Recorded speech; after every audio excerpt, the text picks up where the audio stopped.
Let us now discuss the complications of diabetes mellitus.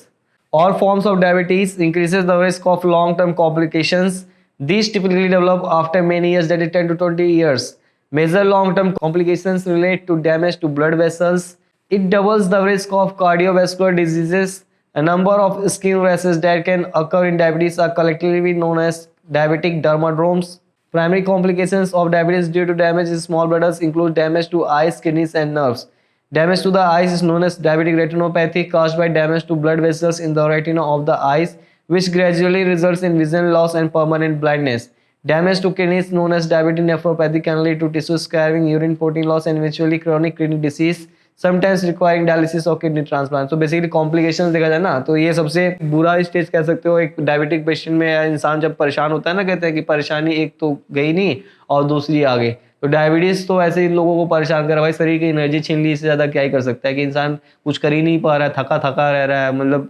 बढ़िया वाला जो काम है वो भी नहीं कर पा रहा है। तो उस केस में कॉम्प्लिकेशंस अभी क्या है, कॉम्प्लिकेशंस में अगर देखा जाए तो पहले तो उसका जो कहते हैं लॉन्ग टर्म कॉम्प्लिकेशंस होते हैं वो जो ब्लड वेसल से रिलेटेड होते हैं बेसिकली, और वहाँ पे इस पेशेंट को कार्डियोवैस्कुलर डिजीज या हार्ट रिलेटेड प्रॉब्लम्स डेवलप होने के चांसेस काफी ज्यादा रहते हैं। तो major complication include development of cardiovascular diseases, फिर कुछ स्किन रैशेस वगैरह डेवलप हो सकते हैं पेशेंट को या विक्टिम या कोई भी पर्सन जो भी डायबिटीज से बहुत ज्यादा सफर कर रहा है, उसको कॉम्प्लिकेशंस में कुछ बॉडी पे, कुछ स्पेसिफिक एरिया पे, या कुछ या लार्जर एरिया पे, कलेक्टिवली काफी जगह पे काफी स्किन रैशेस वगैरह डेवलप हो रहे हैं, तो उसको डायबिटिक डर्माड्रोम्स कहते हैं या डायबिटिक डर्माड्रोम्स के नाम से जानते हैं। तो basically some of the complications are cardiovascular disease का ब्लड वेसल्स अफेक्ट होता है, डायबिटिक डर्माड्रोम्स हो गया। फिर उसके बाद पेशेंट को क्या होता है और देखते हैं क्या क्या होता है कि उसके जो आईज होते हैं ना, जो आईज के जो ब्लड वेसल्स होते हैं वो भी काफी दिक्कतें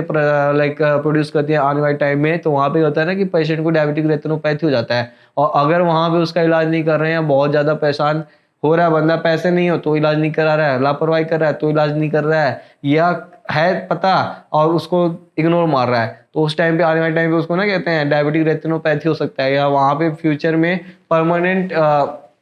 विजन लॉस अंधा हो जाएगा बंदा। तो देखो भाई बीमारियां तो हैं, काफ़ी कॉम्प्लिकेटेड बीमारी है, काफ़ी कहते हैं काफ़ी ज़्यादा कॉम्प्लिकेटेड बीमारी, मतलब अगर कॉम्प्लिकेशंस के टर्म में देखा जाए, क्योंकि बहुत सारी दिक्कतें एक पेशेंट या विक्टिम को लॉन्ग टर्म पे अगर वो क्या कहते हैं उसका केयर नहीं कर रहा है तो उसको डेवलप होने के चांसेस होते हैं, ये कॉम्प्लिकेशंस हो सकते हैं। फिर उसके बाद damage to the eyes is known as diabetic retinopathy which is caused by damage to blood vessel in the retina of the eyes which gradually results in vision loss and permanent blindness। फिर उसके बाद आता है कि kidneys भी affect हो रही है। भाई देखो सिंपल सी बात है, जो ग्लूकोज है ना उसका काम था एनर्जी प्रोवाइड करना, ना कि सिर्फ एक बॉडी के एक हिस्से को, बाकी पूरे शरीर के हर एक हिस्से को। अभी वो ग्लूकोज अपटेक हो नहीं रहा है, मतलब हर एक ऑर्गन्स तक ग्लूकोज नहीं पहुंचा है, तो मतलब बॉडी के बहुत सारे ऑर्गन्स है जो अफेक्ट हो रहे हैं, और जब लॉन्गर टर्म तक उनको कुछ नहीं मिलेगा, तुम्हें भाई बहुत दिन तक भूखा रख रहा हूँ मैं, तो तुम एक दिन तो चलो ठीक है बर्दाश्त कर लोगे, दूसरे दिन बर्दाश्त कर लोगे, लेकिन अगर 10 दिन तक तुम्हें कहते हैं मैं भूखा रखूंगा तो 10वें दिन तुम आगे मेरे को थप्पड़ मार के जाओगे। तो यहाँ पे क्या होता है ना कि किसी चीज का जो डेवलपमेंट होता है ग्रेजुअल होता है, लाइक इंसान का भी डेवलपमेंट जो एंगर का होता है धीरे धीरे ग्रेजुअली होता है, ऐसे जो ऑर्गन्स का खराब होना है या कॉम्प्लिकेशन डेवलप होना वो भी ग्रेजुअली है, धीरे धीरे पेशेंट को अगर क्या कहते हैं लापरवाही कर रहा है या मैनेजमेंट के लिए वो अपना ध्यान नहीं दे रहा है तो वहाँ पे कॉम्प्लिकेशन डेवलप होंगे। अभी हमने देखा था आंखों में दिक्कत कर रहा है, फिर हार्ट में दिक्कत कर रहा है, किडनी में दिक्कत कर रहा है। अभी फिर डायबिटिक नेफ्रोपैथी क्या है कि किडनी वगैरह अफेक्ट कर देगा, वहाँ पे स्कैरिंग वगैरह होगा, मतलब टिश्यूज वगैरह की स्कैरिंग होगी, प्रोटीन लॉस होगा यूरिन से। फिर कहते हैं और भी बहुत सारी बीमारी हैं, कभी कभी होता है कि प्रोलॉन्ग्ड कंडीशंस या डायबिटिक नेफ्रोपैथी की वजह से वहाँ पे डायलिसिस की कंडीशंस की रिक्वायरमेंट पड़ जाती है या किडनी ट्रांसप्लांट की जरूरत हो सकती है, तो कुछ भी हो सकता है। कॉम्प्लिकेशंस बहुत ही खतरनाक है डायबिटीज के। इलाज तो ठीक है, प्रॉपर इलाज तो तुम्हें तब मिलेगा जब डॉक्टर तुम्हें अच्छा इलाज देगा, अगर डॉक्टर इलाज दे रहा तो ठीक है बच गए, अगर नहीं इलाज कर रहा है वो लापरवाही कर रहा है, साथ में आपकी भी मिली जुली भगत है, आप भी पूरा लापरवाह हो, तो वहाँ पे चीज़ें क्या होंगी, ये चीज़ें दिक्कतें डेवलप होंगी फ्यूचर में। So complications of diabetes are very huge. फिर उसके बाद और भी देखते हैं और क्या कॉम्प्लिकेशंस होते हैं और क्या दिक्कतें परेशानी हो सकती है एक पेशेंट को। फिर damage to the nerves of the body known as diabetic neuropathy is the most common complications of diabetes. तो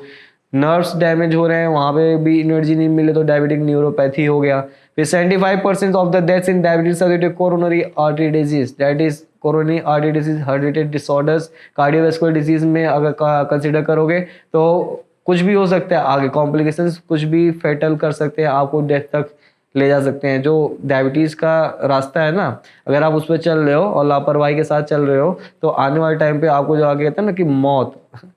मिल सकती है भाई। फिर मैक्रोवेस्कुलर डिसीज विच में कॉज स्ट्रोक, फिर peripheral vascular diseases, diabetes related food problems such as diabetic foot ulcers may occur and can be difficult to treat, occasionally requires amputation. And additionally, proximal diabetic neuropathy causes painful muscle wasting and weakness that is termed as diabetic amyotrophy. So kidney में था diabetic nephropathy, neurons में आया diabetic neuropathy, retina में आया diabetic retinopathy, फिर उसके बाद कुछ मैक्रोवेस्कुलर